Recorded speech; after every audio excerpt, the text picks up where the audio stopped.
For a new tutorial, and this one's going to be based off of something I put up on my Instagram yesterday. It was like this weird wavy lines thing that surprisingly a lot of people were really interested in. I didn't think it was like the most amazing thing because I kind of know how to do it and I've used to do it like a long time ago, but a bunch of you asked me how I did it, so I might as well show you. Um, so I used to go about doing this effect in a very kind of more complex way than it needed to be. Um, so we're just going to use Sketch and Toon, which I messed with yesterday for the first time ever after having Cinema 4D for like 5 years now. Um, and it's actually a really good way to achieve this effect. So let's just get right into it. So I think it's going to look a lot better with a plane, um, just because, I don't know, you'll see in a minute. So grab a plane, boost up your segment count like pretty low at this point, like maybe like 80 segments width and height wise, and then grab a displacer and put it on your plane or make it a child of your plane, and then in the shading tab grab a noise and just boost the global scale. Let's shut off the sketch and toon tag and not get too crazy at the moment. So you guys kind of just got a sneak peek of what we're going to get at. Oh, I guess I can turn it on. So we have these like contour lines, which are really cool. I have a tutorial on this on my, I think on this YouTube channel that kind of goes in depth of how I used to go about doing it.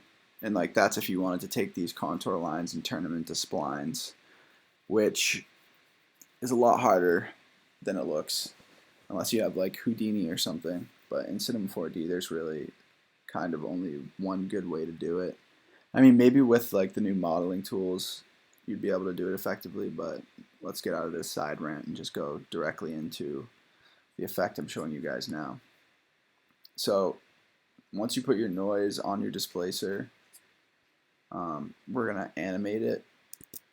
So just right here on the right hand side where it says animation speed, just turn that up to 1 for now. And when you let it play out, it's not going to be a seamless loop, which is what we're going for.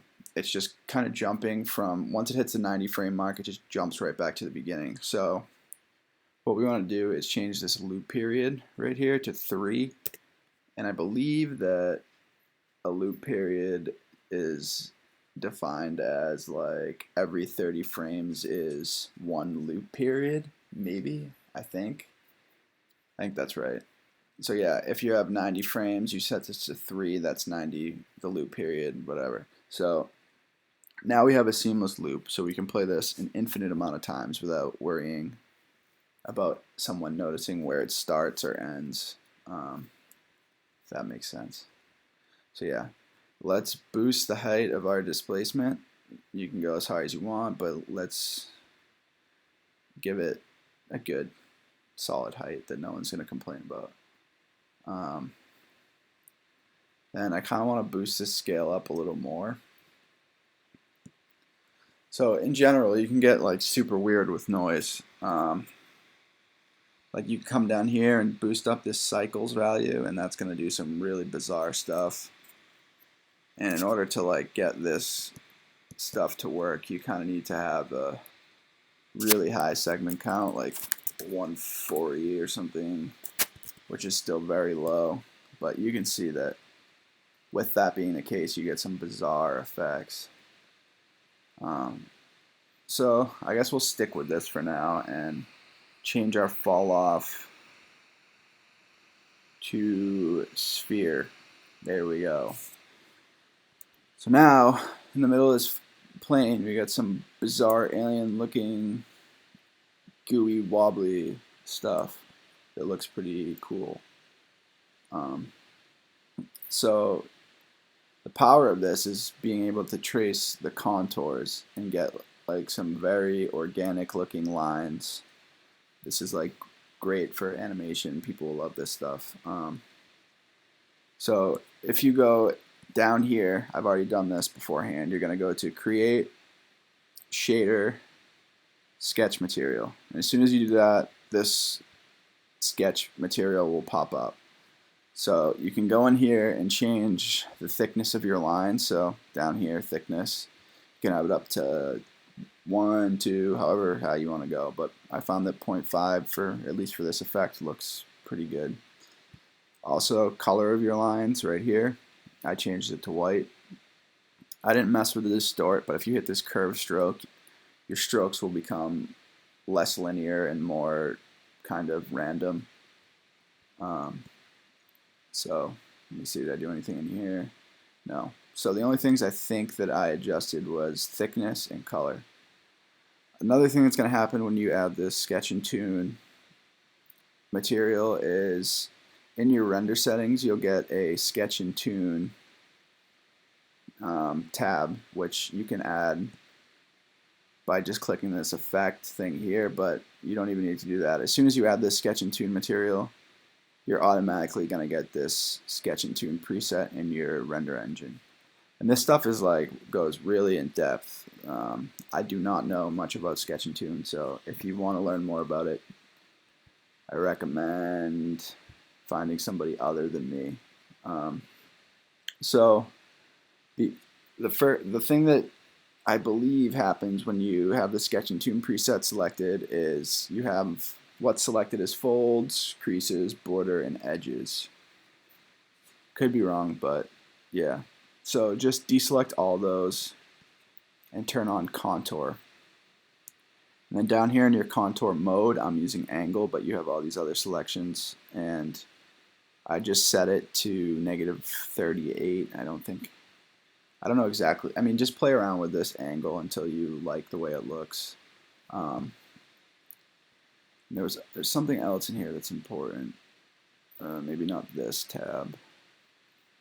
Okay, in here, make sure you check resolution independent, and what that means is basically however far away you are from your lines, they're going to remain the same size. So if you're zoomed up super close to your lines, they're still going to maintain a thickness of 0.5. If you're super far away from your lines, they're still also going to maintain a thickness of 0.5. So that's what this does here. Multipass, don't need to worry about shading. Color, so this is, I just changed this to just color and just change it to black, so we have a black background. Another thing that's important here is just so we don't want to render this plane in the background, so just change this object value to background. What that'll do is just make your object transparent and just render the lines, and that's what we're looking for this effect. And then in your editor display, this tab, just click Show Lines, and what that'll do is allow you to see the lines in real time so you can make real-time adjustments. So once you have all that selected, and I'm super obsessed with this organic line thing. I spent months trying to figure out how to turn these things into splines, and it's on this channel, but this is just a way simpler, faster way of doing it. So let's just click Render and see how this looks.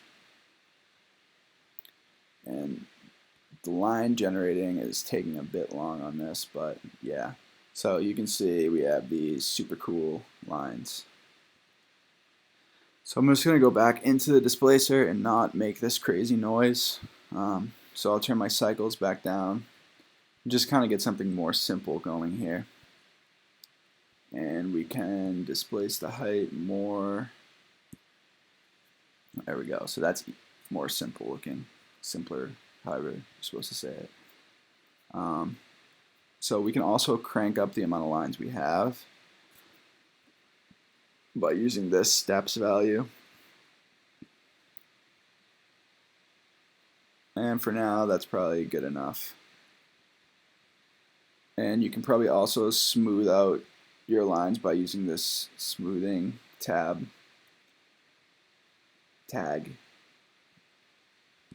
And stiffness wise, you wouldn't want to go too much because then you'll kind of lose your noise, but just a little bit to kind of make the lines not so jagged. And you can also do this by obviously changing your Why do I have 1,000 height segments? I don't know what the hell I was thinking. Alright, so let's put this to like 200 and 200. Maybe that's why it was taking so long to generate 400, 400. Let's try that. Let's see how long this takes to render. Like 2 seconds. So, yeah. So if you want to, so now that we have this seamless loop, it's going to look really cool when you render it out. So go into your render settings, go to your output, and let's just do 1920 by 1080, normal HD shit. And then we're going to change this frame range from, it would have been at manual, just change it to all frames. And when you click render now, actually before I do that, I'm going to set up a camera so I have a perfect overhead view of this. So in my camera, let's see what this, so we're going to set this to -90, as well as this to -90. There we go. And then find the center of our sphere. My trackpad's all fucked up, so this like isn't working. Alright. Dead center. Perfect. And like I said, guys, you can get crazy with this displacer and get some really bizarre lines. You know what? Somebody probably suggested this to me in the other tutorial I released. It said like, yo, you can do this with sketching toon. And they were completely right, so. Back to getting crazy with the noise. 1.8 on the cycles does this. So let's just render this. Let's go a little less. 1.2. And let's see how quickly it goes. It's flying. 2 seconds per frame. That's insane. Insanely fast. I don't know what I was gonna say. But yeah, once this is done rendering and you play it out, it's gonna look really cool.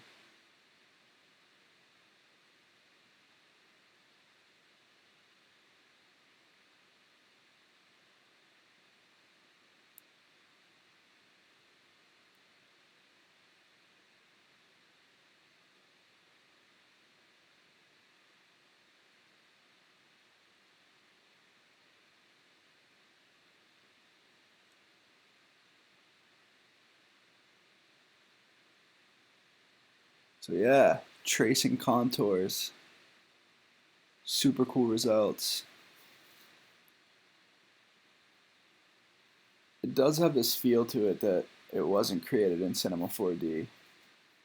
Like it was created in some like processing or something. Which is what I like about it. Or Houdini. If you guys are Houdini nerds, this would take you like 0.2 seconds.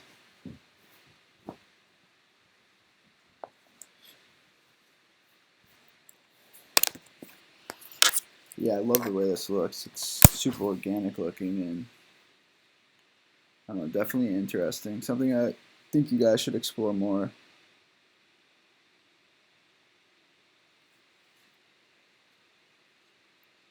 So yeah, I'll just kind of wait till that completes rendering.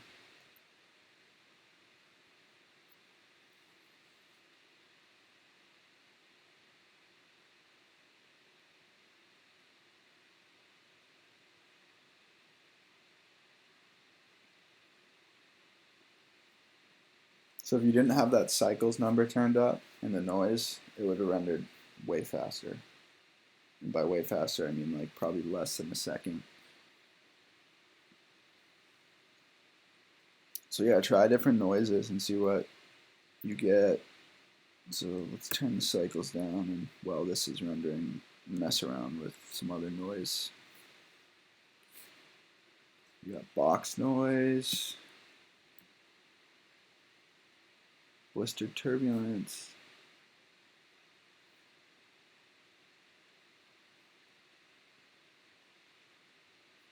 I think my computer is kind of struggling right now because of the render.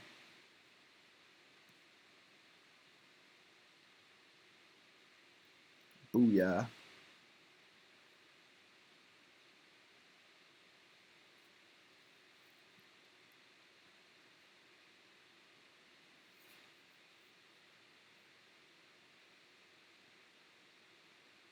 There we go. So yeah, I just turned off the show lines thing because it's taking a while right now. But yeah, you got different noises that you can mess with and trace the contour. If you have enough computer power and want to do like 100,000 lines. But I imagine that like stuff like this with the contour trace will look really cool.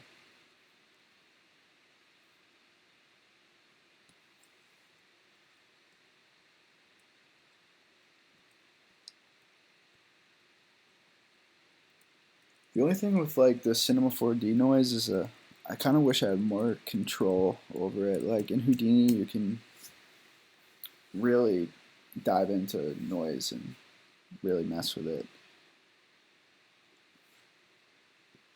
But with in here, you're kind of stuck with just what they give you.